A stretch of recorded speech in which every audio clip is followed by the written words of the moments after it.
This episode of The Construction Record is brought to you by the Greater Toronto Sewer and Water Main Contractors Association. Clean water, our goal, our future.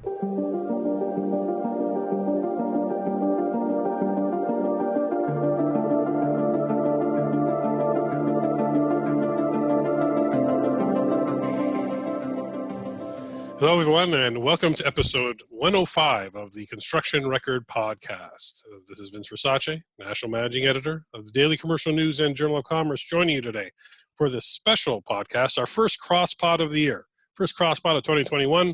So joining me is a fellow podcaster in the construction sphere. I'll let him introduce himself and tell you a bit more about his podcast. Go ahead, Rahul. Oh, thank you so much, Vince. My name is Rahul Faria. I launched a podcast earlier last year. It's called Build Our Future Podcast. Essentially, it focuses on tech, sustainability, operations, essentially just talking to people and companies that are changing mindsets, changing thought, engaging in thought on how we need to change. I'm sure we've all, as part of the construction industry, I'm guilty of it as well, kind of get stuck in our ways sometimes a little bit because we think we know exactly how it's done because we learned it 20 years ago. But then there are other people out there that are just like, something clicks in them and they start pushing with something different. And my goal is to try and cut through the noise of, Google searches and this and that. And, really kind of, I'm a contractor by day job, as I say. So, for me, it's a lot of time researching and, I just wanted to talk to people, to put it out there. So, we're all such busy people and people can just listen to it when they want to, see if it, resonates with them, see if a thought, an idea, a concept kind of resonates with them. It's a nice little snapshot, 30 to 40 minutes kind of thing that we just talk concepts on, where we were, where we are, and where we're going within that concept. And, I've met and talked to so many interesting people and, just kind of some stuff I didn't even know was possible. And people are actually years doing it. So it's been pretty fascinating just to kind of going through something like that. That's pretty awesome. And for your listeners, the Build Our Future podcast, as far as the construction record, so we're a podcast that's powered by Canada's two leading construction publications, the Daily Commercial News and Journal of Commerce. Chances are, if you're in ICI in particular, in Canada, whether it's in the West or here in Ontario, nationally, you've heard of one of our two publications. So we launched and used it as well. Yeah, there you go. Substantial completion forums and so on and so forth. So you're very familiar with us. See? Oh, yeah. Exactly. Oh, yeah. You do enough of those, you get an episode on the Construction Record podcast. That's the bonus. But for everyone else, for your listeners that may not be familiar with us, we launched a podcast to start telling more of the story behind the story and give a bit more context to the stories our journalists and writers were covering. And so we just wanted to carry the conversation in a different way, in a different method, a bit more storytelling, a bit more just general discussion like you and I are having when I have it with my staff. And we talk about any issues, whether they're domestic, affecting Canadian construction, whether it's provincial, we'll mine down even more locally if we have to. But we've had international guests, and just like you, looking for the game changers, the trendsetters, people that may be seeing something coming. And because we've had guests, just like as you have, international guests, that pick up on the value of the podcast and having the conversation with you. So for our listeners and for your listeners, I hope you get something out of this. Basically, Rahul and I were talking and we thought, why don't we talk about the year ahead? Yeah. In construction, the way we see it through the two lenses that we have through our respective podcasts and our respective work. So, my friend, I will throw the question to you first. Oh, yeah. What in particular are you looking at? Right? Yeah, exactly. You know what? Everyone knows we're in a bit of uncharted waters, right? Since it's affected us here in Canada since mid-March last year. And, initially everyone had, let's say, everything stopped. We know construction stopped completely, right? And kind of give a reset on, okay, how do we manage construction sites? How do we manage these things going forward? And it's interesting because even to this day, a lot of people still ask me, like, how come you're not as busy? Like, construction's open. And it's not as simple as saying construction is open, right? There's a changing landscape right now where, costs are increasing. Not like, forget like your regular, upcharges and costs with suppliers and materials and, logistics and lead times, because the schedules are changing as well, right? Mm. Like there's nothing you can actually, you can create a schedule and a Gantt chart so nicely, right? Right. But, with manufacturing, facilities across Canada and the US, working at half capacity, a third capacity, everything down the chain has an impact, right? And it's not just those, because they're also waiting for materials. Mm-hmm. So it's, I think right now as contractors, we have to be, extra patient with our clients. I know that runs thin sometimes, Right. because, the independent clients and, the people that are not exposed to construction as us, as much, they always need a little bit more coaching to understand. It's not everything that you see on HGTV, as Right. simple as that. Yes. So, by and large you do, but now especially, you have to be a little bit more patient with them and really explain to them before you sign on the dotted line. Because what I find is, once you sign on the dotted line and then you say, but, Mm-hmm. Change order. you always run into issues, right? So, Yeah. I mean, from my perspective, I've been fairly lucky. I mean, by fairly lucky, I'm saying, we were shut down for 6 months last year, but, now some of the clients are kind of seeing the light at the end of the tunnel with the vaccines potentially coming out. Um, so, they're starting to look at, restarting construction. We're starting up a few projects next week. And I've heard quite a few other people as well are doing that as well. Mm-hmm. They're jumping on, to, get kind of be ready for like the spring and summer. Because, you know, yeah, going through the winter is going to be challenging. It's, Yeah. Canada, it's, as they say, the long, dark winter. But, Mm-hmm. people are actually looking forward to the spring and summer because they do actually see a light that's a lot closer, right? Right. At the end of the tunnel. The large projects are always going to go on, the condos, the municipal projects. It's the stuff that comes in with the private funding, Mm-hmm. the private entities, the developments kind of thing. Right. Those are the ones that you have to keep an eye out on because costs are increasing. Health and safety considerations, the number of people you can work in a space, hand sanitizers, all of that. Mm-hmm. It's an extra layer of health and safety that we have to be aware of. And I know a lot of companies are doing it differently. I don't believe there's any specific right way in this Mm-hmm. time, but there's Mm-hmm. definitely a few wrong ways. Yes. Well, that's for sure. And those are clearly evident most of the Yeah, time, right? So, exactly. How do you see it? How do you see it coming up over the next few months in this year? yeah. Well, picking up on your thread there around private versus public projects, and I was having a discussion for a couple podcasts ago, our first podcast of 2021, with Alex Carrick, our chief economist on staff, Mhm. and he looks at everything construction in North America. And I posed to him the question. My thought process was, well, because of the restrictions and the changes that COVID is creating, not just in how we're working right now, but how about what we're building or what needs to be in place when everybody starts to come back to work. So my question was more along the lines, I was wondering with 2021, the maintenance and renovation side of construction. You know what I mean? Is it safe to say there's going to be a pickup in that area, right? Because people need to remodel their offices maybe to make them palatable and comfortable for their employees to come back.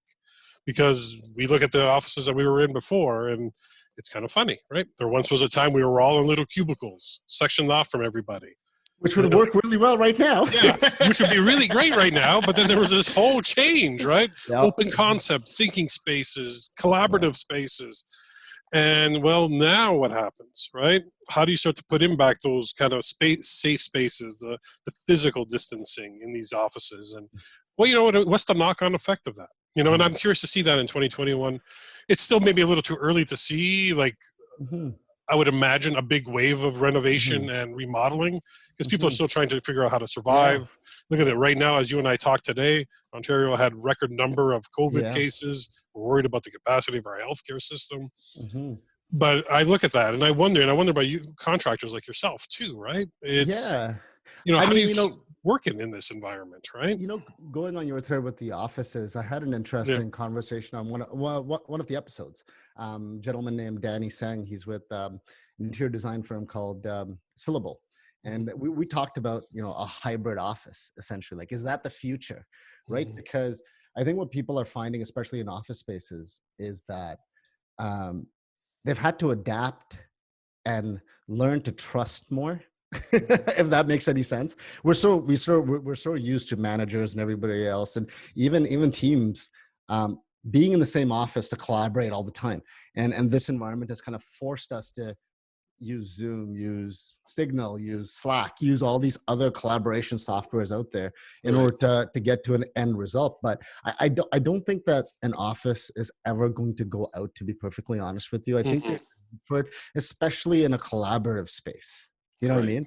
So my sense is, and I know from talking to a couple clients, they were looking at reducing their footprint of their office and kind of doing like a half off-site, half in the office, but creating more collaborative spaces, as opposed to an open desks, open office where everyone comes in and comes out kind of thing, right? Right. I had to kind of change my thinking a little bit too, because we had an office as well for quite a while, and this is before COVID too, so it's kind of funny how it worked. And like December 2019, I was just like, at any given point in time, I have less than half of my office in my office, because they're on job sites, materials, all these things. So I'm like, do I need this footprint for, maybe a tenth of the year? Like, does it actually make sense financially to commit these costs on a monthly basis for this, just to have somebody's desk there, as it were? Right. You look at some of the larger corporations and financial institutions, they actually have, there's no dedicated desk. So when they come into an office, they just plug in and then they go. These hoteling stations, as we call them. But their space is their space, right? So I think in terms of an office, I think that's where it's going to go. I'm really curious to see what's going to happen with retail, to be honest. Restaurants, I'm not too, even though we do a lot of restaurants, I'm not so concerned about it, because one of I was talking to my wife the other day, and we were talking about highlights of the year, right? And one of them was we went down to a pub in Milton with a couple of our friends who were in our bubble, and they had like the plexi screens and stuff, and we were so excited because it felt normal. You know what I mean? So, that kind of environment, I think there's always going to be a need for. It just depends on when people are going to be comfortable, right? And different people get comfortable at different stages, different rates. But the retail is something the brick and mortar retail is something I wonder about. I do wonder too, because you see a lot of the curbside shopping, like there isn't really a construction knock-on effect with that, or knock-off effect. You know what I mean? We're doing more curbside. It's more logistical for the retailers, but those big spaces, like already it was a story we had started covering a couple of years ago, kind of the death of the shopping mall. Right? Yeah. Especially in the US, you have like these gargantuan spaces that are empty now because of people because they'll tell you it's because of Amazon and the Walmarts, crushing all these smaller retails that would be in malls. So, it was interesting. I was coming across a story. I can't remember the company now. There's a company that's looking to pick up an old mall in the States and turn it into their headquarters, and it'll be what happens to these other retailers. I don't know. You were in the GTA, you and I, and around Christmas. I remember driving by Bass Pro Mills. You know what I mean? It was jammed. You know what I mean? There were lineups outside. One day it was like freezing rain and sleet, and people were lined up. You know what I mean? But I wonder if that's also cause and effect, right? The lockdowns were going down right after Christmas, so everyone's jumping in to get in there, right? So, again, it's one of those, no one knows the actual answer. Kind of just make the best decisions in front of us. But, construction is timeless. It's one of those things that I know a lot of people talk about it in my circles. It's one of the most underappreciated industries out there, but also one that's always needed. Right. So it's one of those things that I think we're always going to survive. I think it's just a matter of, look at the residential sector during COVID. It's gone bananas. Totally.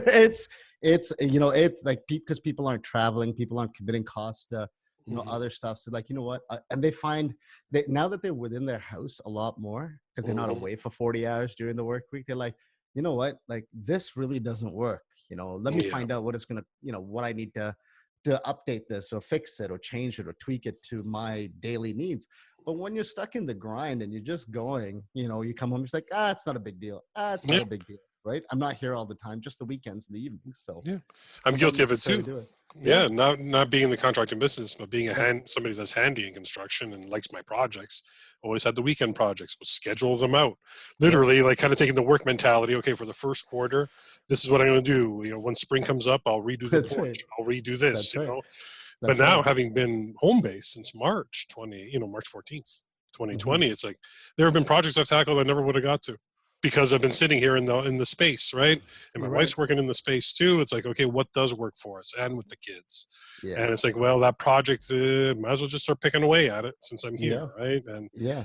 now, mind you, when we're dealing with these larger projects, it's interesting with the industry, and I wonder about contractors like yourself having to adjust. You mentioned the COVID safety parameters, right? Maybe give our collective listeners a bit of that Sure. journey that you went through to learn what the best practices were, what you should institute. I think that would be interesting for people to hear. Yeah.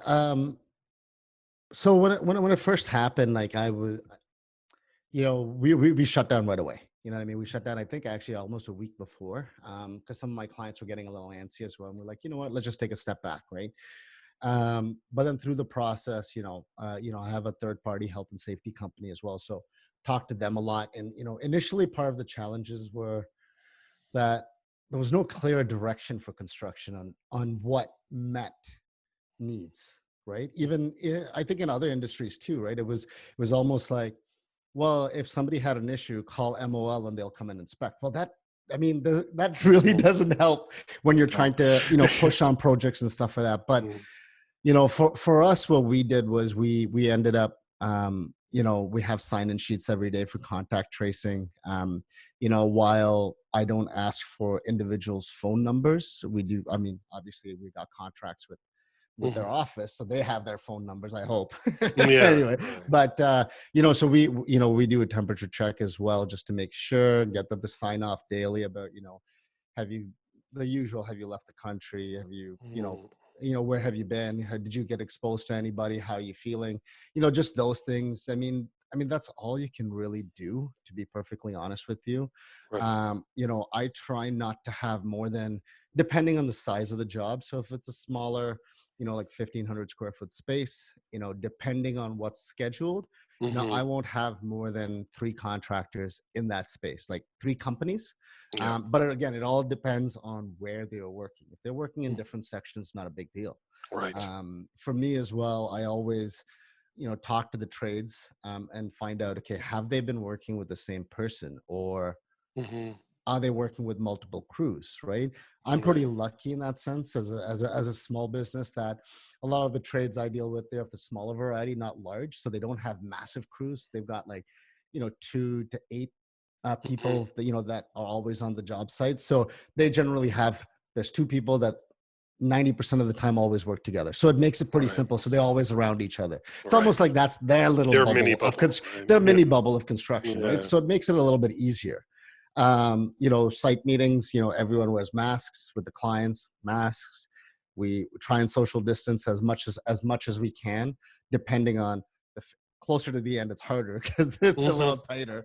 But I think it just depends. I have hand sanitizers on every job site as well. A lot of them have disappeared, but well, not so much now, but initially they did. Yes. Yeah. But not so much now. People understand. Not everyone likes it, unfortunately. But my concern isn't really right now. Right now, I think people are just, for lack of a better term, putting their head down and pushing through.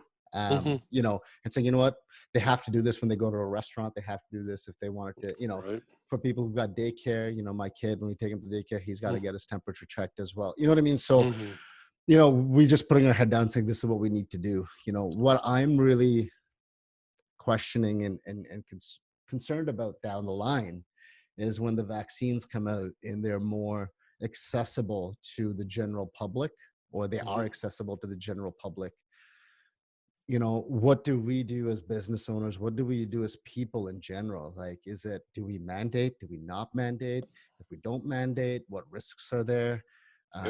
Does the government have a right to mandate? I mean, that's a big political question. But I mean, these are all legitimate questions, because these are all legitimate conversations that I'm having in my personal life too, with family and friends. And it's no different in business. I mean, especially construction with health and safety, you have no idea what's going to happen. Like, is that going to be mandated? Is not. And, will that affect performance on jobs? Will trades, because of their staff, who are not comfortable, like, let's just say we have to do a mandate, like, how is that going to come play?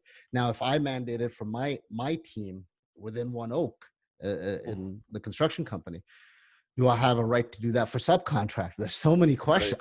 You know what I mean? Like, it's just, it's one of those, and I don't envy the decision makers that have to make these decisions in the coming months. It's going to be, I don't know. Have you had any conversations to that effect, kind of thing? Yeah, our reporters start to ask some of those questions about when a vaccine really becomes prevalent. And I did too in a couple of podcasts near the back end of last year, looking ahead.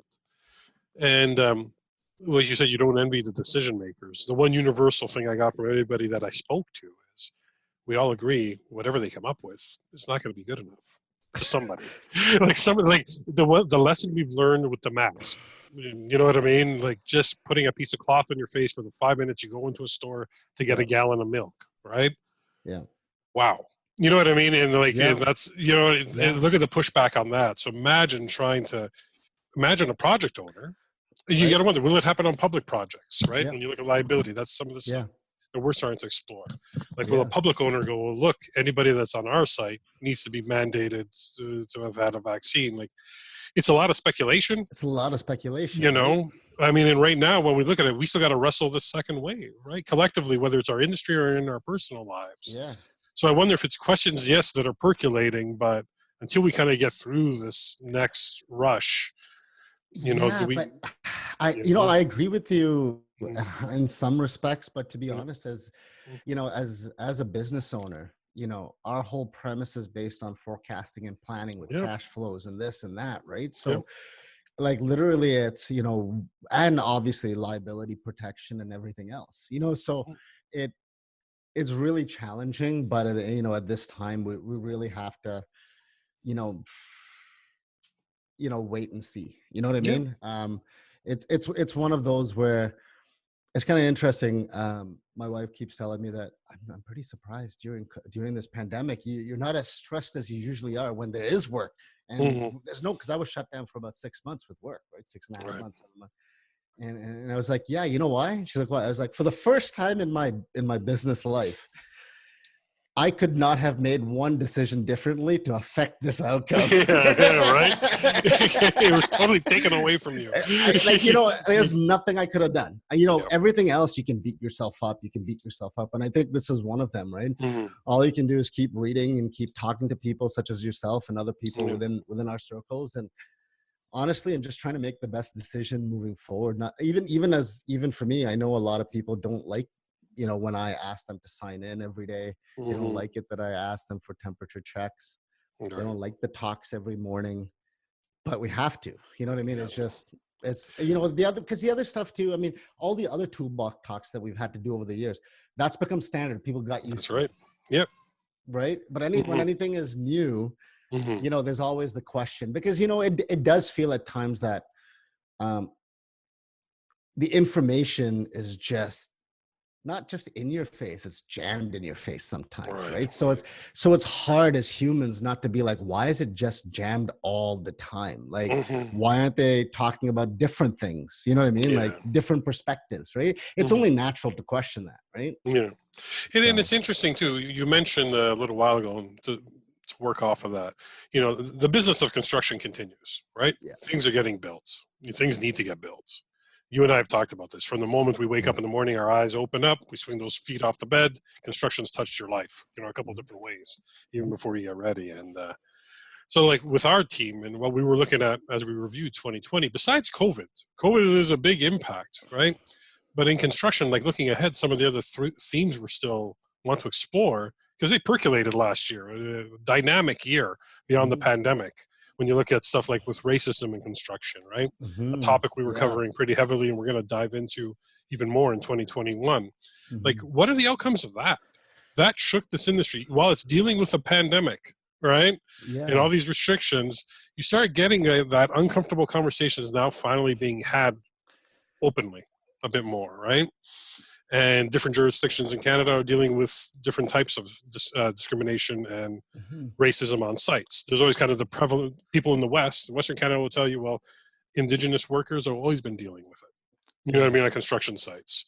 Whereas here, what's prompted the conversation in Ontario, as you know, as one of, like, in listening to our podcasts and our readers know, it's the actual overt racist acts that were happening at some of these construction sites. Whether it was I'll use the term, some jackass just doing it for kicks, you know what I mean, putting up these nooses, or if it was serious, right?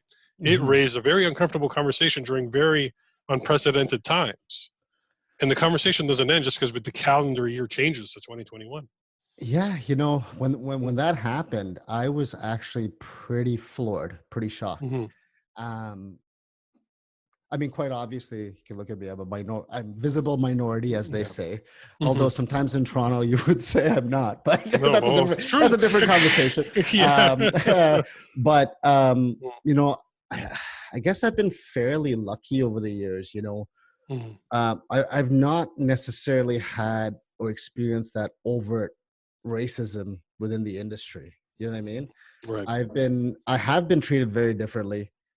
But that's also because I was really young at times, and you know, as a quality control technician, you know, with you know, testing compaction on a job site. I'm going back to like the early 2000s now.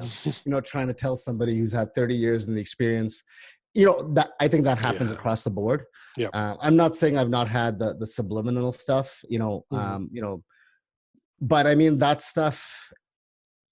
You know, we all go through it at times. We all have our stereotypes that have been built in for a long time, and it takes a long time to break those. But I mean, that actually shook me a bit too, because I was pretty surprised at, as you said, the in your face racism that was there.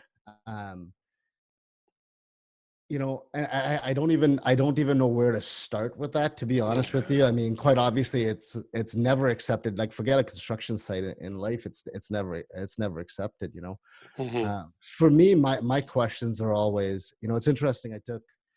And this will be a little bit, maybe a bit controversial, but when I was in university, I studied civil engineering at Waterloo, and we were mandated to take some courses, you know, that kind of built your worldview. So you had to take different courses, kind of thing, and one of them was called the study of evil, right? And basically, and I thought it was an interesting concept, but it was pretty interesting. And they talked about, you know, racism. This is, you know, and they were talking about, you know, when somebody has a racist perspective, it's wrong. You have to talk to them and try to change them. But what you have to try to figure out too is, where did those ideas come from? Where did that thought come from? Was it their was it, you know, what is it, their family? Is it friends? Who is it? And that's an uncomfortable conversation to have, right? Because most of these thoughts are not formed from one experience. They're formed from, you know, different people telling different people different things. I mean, you know, we're all guilty of you know, passing jokes and think it doesn't sting sometimes. So you know, that's one of those uncomfortable conversations. But, you know, I think depending on the space, I do feel like it's not as prevalent as we think. I think if you ask me personally, most of the prejudice I think that's out there has got nothing to do with race, in my personal opinion, and professional, I guess you could say. It's more to do with people who don't know what they're doing, acting like they know what they're doing. Yeah, which is dangerous you know in construction, period. Which is dangerous in construction, right? Like, you know, it's that's where I think there's a lot more angst, a lot more bile and vile that comes out. And sometimes it manifests them in different ways, which is pretty terrible, that it comes to that. But, you know, that's an interesting, like I was pretty shocked at that. I was pretty shocked at that, you know.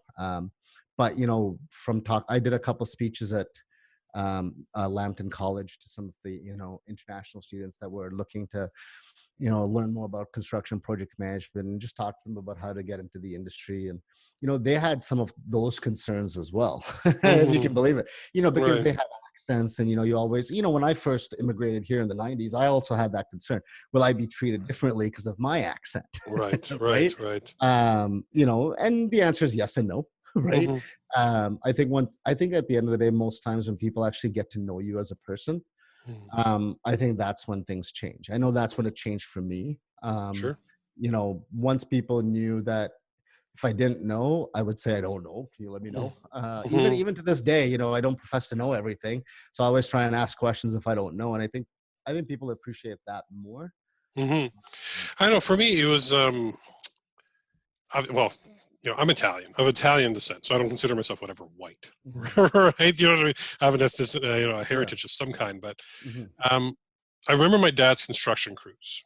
You know what I mean? Our listeners know I reference my father a lot because he was in residential construction, and I have these memories of my dad kind of feasting. He'd have some of his guys from his crew eating in our basement or in our backyard in downtown Toronto, and grew up in an immigrant neighborhood where we didn't have any white friends. We didn't have any Canadian friends. We had Portuguese, we had Chinese, we had Indian. Primarily Yeah. friends. That's what they were, or Spanish. Hmm. And I remember those crews, and there was never a white guy.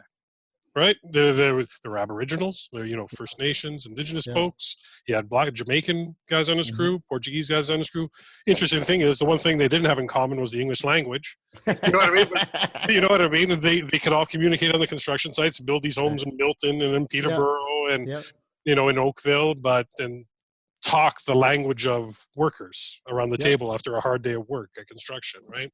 Hmm. So I was caught a little bit, and to see that kind of overtness, those overt acts like that, that's what made me think, is this somebody just playing along, backing off on the, trying to play off the BLM stuff, which is totally Hmm. legitimate Yeah. in not just in the States, but here in Canada, you know what I mean?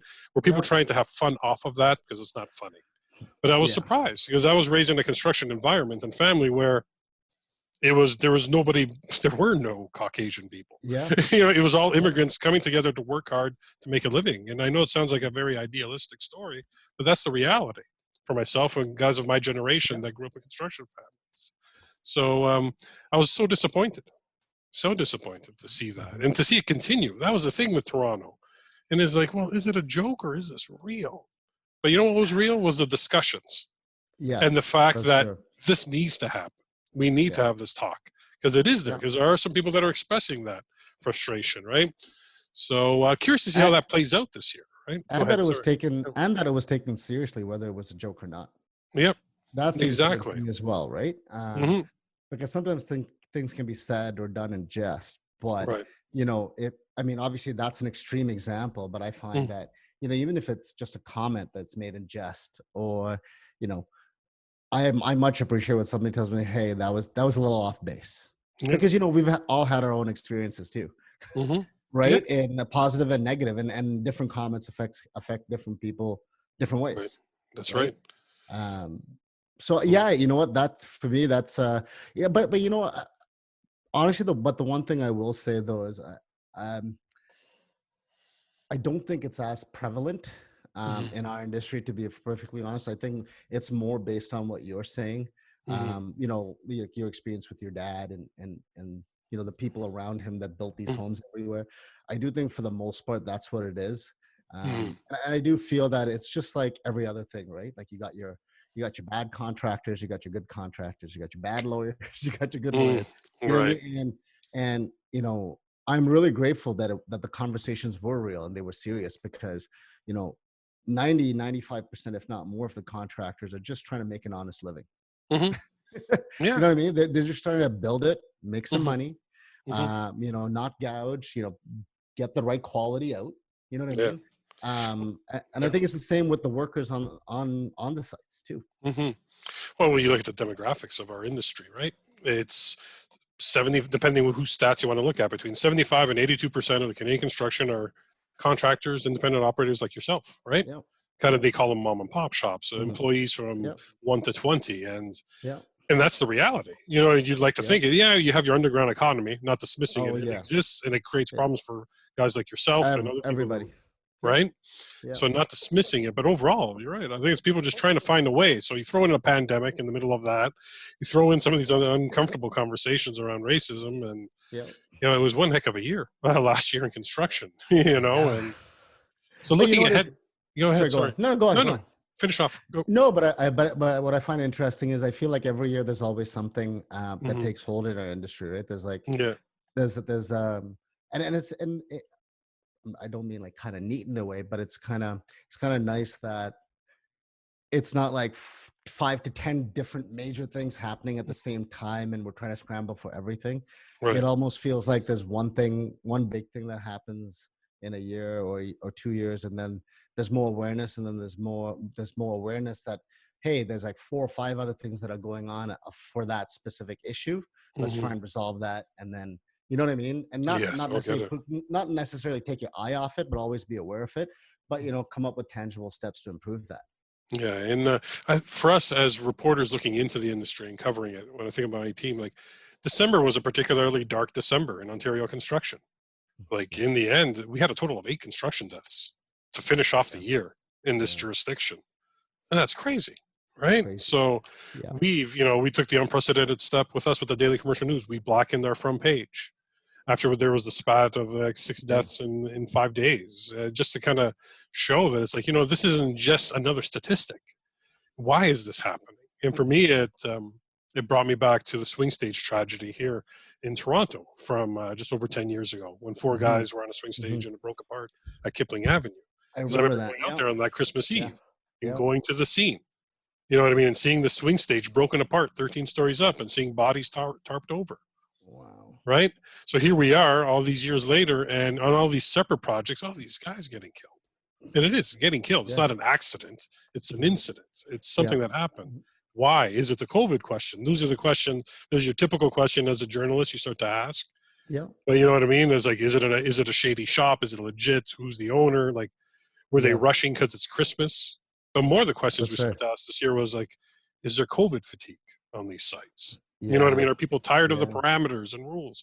Are they rushing on these sites because of the delays COVID created and the rules around it? So I'm curious to see through our team how we explore that this year and the answers that are going to come out of those investigations into those deaths, because to have so many, such a short period of time in one jurisdiction raises a lot of eyebrows. Yeah. I mean, going back on COVID too, the same thing holds true. You look at, just our health and safety standards, right? Like they always say 2 people have to be working together. Right. Lifting stuff that's heavy, and I wonder if that causes some issues at times because, maybe somebody doesn't want to work with somebody else because of COVID. How do you maintain 6 feet trying to, you know what I mean? It's tough. It's tough. Right. So that's why I think you're right. We'll have to see how it goes, how the trend goes. And, and like I said, it's just trying to be prepared a little bit. Right. So as we wrap up, I'll ask you from a podcasting point of view, as a construction podcaster. Back to the podcast. Back to the podcast. I respect because we are cross-podding. But I'm curious, what are you looking forward to? What kind of conversations are you looking forward to trying to explore this year? It's interesting because there's a lot of different ones, but I think for me, it's like on a couple different trains, and really it's 2. It's the talk about sustainability and how we can, actually, I would say sustainability in general, because, repurposing, you said, somebody was trying to buy a shopping mall and repurpose it, right? That's a form of sustainability people don't talk about, how is modular construction, like City of Toronto just built those homes and stuff, right? Modular, how is that going to take hold? How, are we paying attention to the details of modular construction? Because 15, 20 years down the line, if it doesn't serve that purpose, have we kept the proper BIM records and the connections so we can say, you know what, I need, piece A, piece H, piece J, and then put it together and take it to a different job site and do something different, like repurpose portions of it. You know what I mean? But I think it's also just talking to different people within the tech sector. I've been a little averse to jumping on fully with the tech side. I'm just talking about from the business perspective, because there's so many options out there, and you got to spend the time to figure out something that fits, actually. But for me, I'm really interested in talking to more engineers and architects and designers and be more inclusive on their side. I've been talking to a lot of people who've had construction experience and, how, what they're pushing with changing mindsets. But, some of the architects and engineers as well are really coming up with different ideas for, like, for example, like, vibration and sound, right? Installation, different methods for, just how we build things. How do we build things off-site to improve, efficiency on-site, like so things like that. I had an interesting podcast with Professor Kalhas from University of Waterloo. So I'd like to reach out to more universities, because it's, my conversation with them, I said, when I was in university, I probably didn't care too much about what they were researching. But then, as I was talking to him and he started sharing me what they were researching, I'm like, this has practical implications for, because now you're in the industry. It's a different mindset, right? So, talking to them, because they're looking at things like 10 years down the line and doing the research now and doing the testing now on something that could potentially take hold, and just because one idea doesn't come on doesn't mean it's not a good idea. So, it's just talking to a lot of different people regarding that. But I did want to talk to more people, part of the education side, be it colleges teaching trades, be it tradespeople, or even just construction in general. Because I find a lot of people are still not fully jumping on board to get into construction. It's almost like, they go to school and then they want to become a project manager right away. They want that, and it's just like, there's a process, right? Like you got to understand drawings. You got to see how these drawings become a 3D on site and how it fits together, So talking about why there's a disconnect between, what's determined blue collar, what's determined white collar in the traditional sense. Because nowadays I think they're one and the same, really. Yeah. Right? There's no distinction, because I'm only as good as the guys on site doing the job, and they're only good as me getting the work as well. Yeah. No, that's the thing people need to understand. We talk about the stigmas around construction, and I'm glad you want to explore that. It's something we continually do, where we try not to, as media entities, we try not to show bias or express a bias. But there's only two areas where my team and myself, I'll fully admit, we have a bias. One is health and safety. You know what I mean? Because most of us have either been in construction families or currently still have members in construction on my staff. You know what I mean? Like, we want the industry to be safer. So that's why we take it to heart when we see what happened in December. So we want to continue that. And the second thing is apprenticeship and training and the future of the industry. We have a bit of a bias because, you could say it's because you cover the industry. That's why you want to still be able to cover it. You need people. It's true. But in talking to people like you or other companies that are established, like, you see the issues around not having quality skilled trades or not having enough skilled trades, or people wanting to eventually get on that project management track or, supervisor track. Like, there is a labor shortage, you know what I mean? And there is. There is. And we'd like to see, what are the solutions, and keep people, questioning and looking for solutions. That's the thing too, is everybody relies on sometimes these governments to come up with answers, and then you'll hear the industry going, well, where'd you get that solution from? That's right. You actually talk inquisitive. Yeah, right. So completely. And it goes off. I think one of my first episodes, a gentleman from San Francisco, and he's a civil engineer, and he started teaching high school kids the trades by building tiny homes. Because he said, growing up, he was pushed into, engineer, lawyer, like, the big ticket items kind of thing. And he's like, there is another option, and you can make a good living. People think that if you're on the tools, you don't necessarily make a good living, and they bypass it, but you can. You actually can make, but it goes back to just like any other industry. As long as you're good at what you do and you're passionate, it'll return financially and otherwise. You know what I mean? Like, if you're not good at it, you're not going to do well. No, and that's right. And you know what I mean? And that's always the question then, will you still be passionate about something you're not good at? And people tell you you're not good at it, right? It's like, it's not for everybody. And it's about how to make it realistic for some of these new workforce that wants to come in, right? So they can, every job site, whether it's an office, a construction site, doesn't matter. There's politics everywhere. You're always going to have your bad apples. There's always issues, right? But as you know, we're preaching to the converted probably with our listening, right? Construction's a hard job. Hard job. You know what I mean? It's a hard industry. It's rewarding. It definitely is, but it's taxing and it can be demanding. And you got to have to be wired a certain way to be involved in it. Right. You know what? To jump off the question you asked, I'll just tell you this. You said, can you be passionate about something you're not good at? And I'll talk about just a lot of people in general. I'll give you one example, and I actually give this as an example to people. Say golf. Yeah, that is true. Right? That is true. Like most people who golf are really passionate about it, but they're awful. They're awful. And I learned that pretty quick the first few times. I'm not going to get passionate about this because I'm really That's not right. good at it.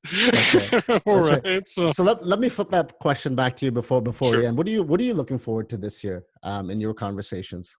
Definitely. With the podcast, through the podcast lens, played my hand a bit. We Mm-hmm. are going to explore the issue of racism and construction a Mm-hmm. bit more deeply nationally, not just here in Mm-hmm. Ontario. I look forward to those kind of conversations. Mm-hmm. I think they need to be had, considering the feedback we got from the industry on our general reporting Mm-hmm. about the topic. One, we would get, an accolade like, hey, thank you for doing that. That's really great. But B, you don't know the whole story. You know what I mean? Or this is the story you need to tell. So we're kind of working on that, framing that out a bit more as a team, carrying those conversations and seeing where the issue is.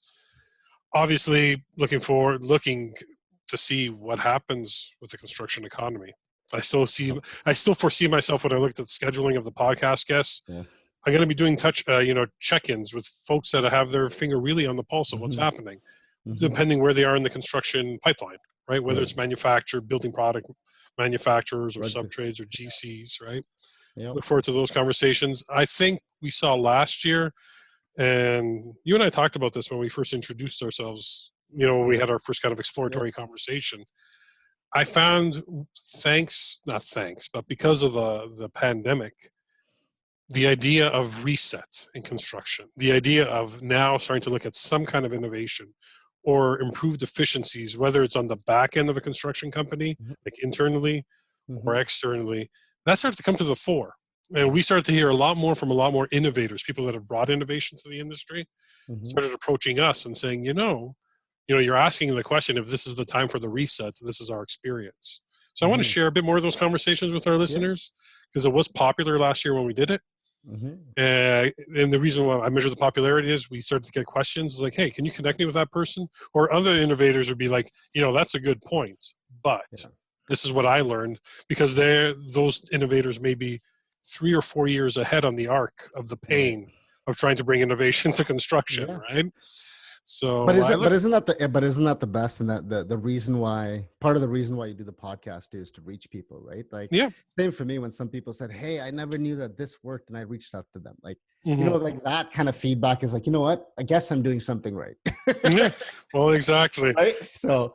And we must be doing something right week to week. We're putting and recording these things. So exactly. People are listening, so we keep it up. So.